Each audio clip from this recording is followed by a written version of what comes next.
The end of the day with Ray. Hello, my friends. Well, Konica Minolta makes another acquisition. This time it's Force Security Solutions, LLC. Boy, I got to tell you something, folks. Konica Minolta, you know what they remind me of? They remind me of the person that sits in a lazy boy recliner watching the Home Shopping Network, and everything they see they got to buy, and before you know it, they got a whole bunch of packages piled up on their steps. They can't even open them up. It wasn't about any reality from what they bought. It was just fun buying stuff.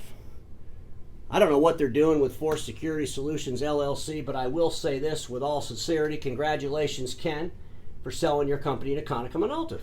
Congratulations. Business owners build a company to be sold. There is an exit strategy that they have in mind. And it's fantastic when companies can sell their business. And hopefully Ken did really well. And I'll add this, hopefully he got all his money up front. Ladies and gentlemen, when I look at this acquisition, as many of the acquisitions that Konica Minolta's made, and I've said this before, I don't believe that Konica Minolta has the ability to grow organically in any of their services business.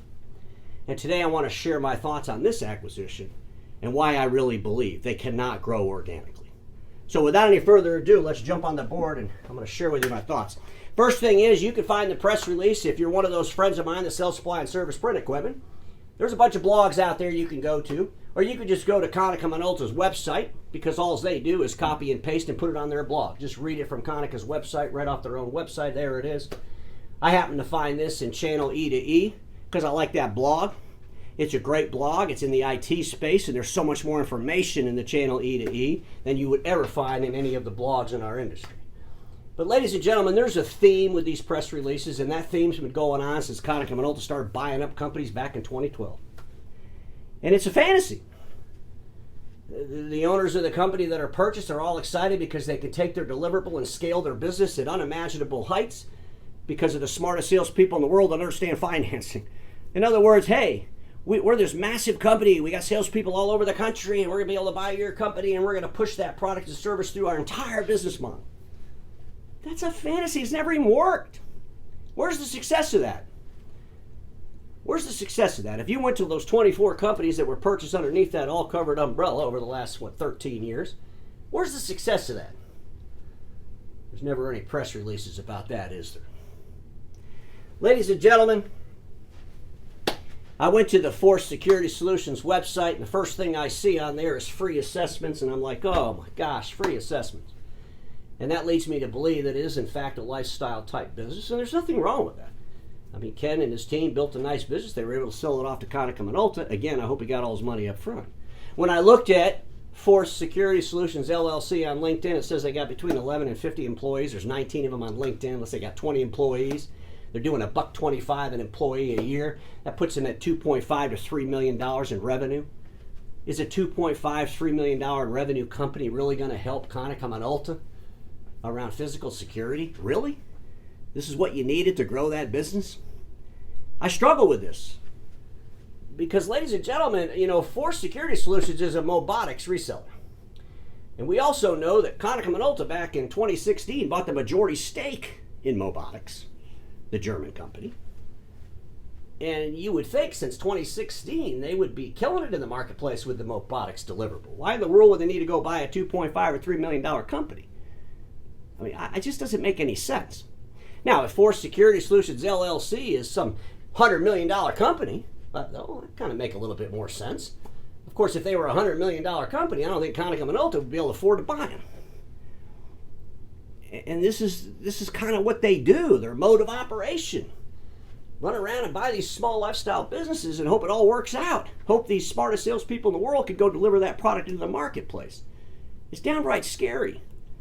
And every time I see Konica do this, I kind of lose more and more. I'm just not real comfortable with Konica Minolta maintaining as an ongoing concern. I'm really, really concerned about that, ladies and gentlemen. There's the 24 companies. And you got to ask yourself, can they really grow organically? I believe they can. Here's the press release in 2016 when Konica Minolta acquired the majority stake in Mobotics. There was another press release regarding Mobotics real recently. This one was for the fiscal year, which ended March 31st of 2023, when Konica Minolta took this massive impairment charge. Well, in that massive impairment charge, there was an impairment charge on Mobotics for $25.3 million. I guess they couldn't get it to work the way they thought it was going to work.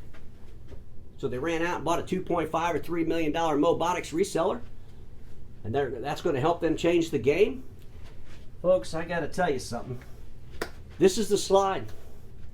This is the slide that concerns me the most about Konica Minolta maintaining as a going concern.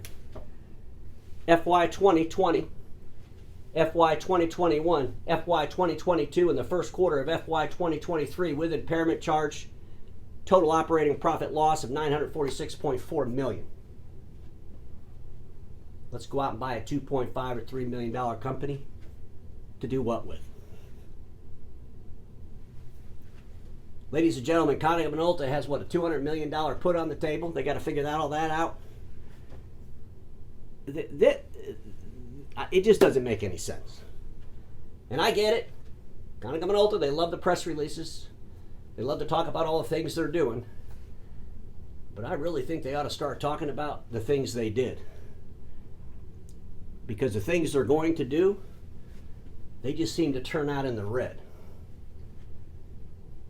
Maybe if they evaluated all the acquisitions they made over the last 15 years, they would decide that they better figure out how to grow organically. Because buying up lifestyle type companies isn't going to change the game for Konica Minolta. Just some things to think about, my friends, because we all know this. Status quo is the killer of all that'll be invented. Don't get stuck in status quo, and I'll see y'all.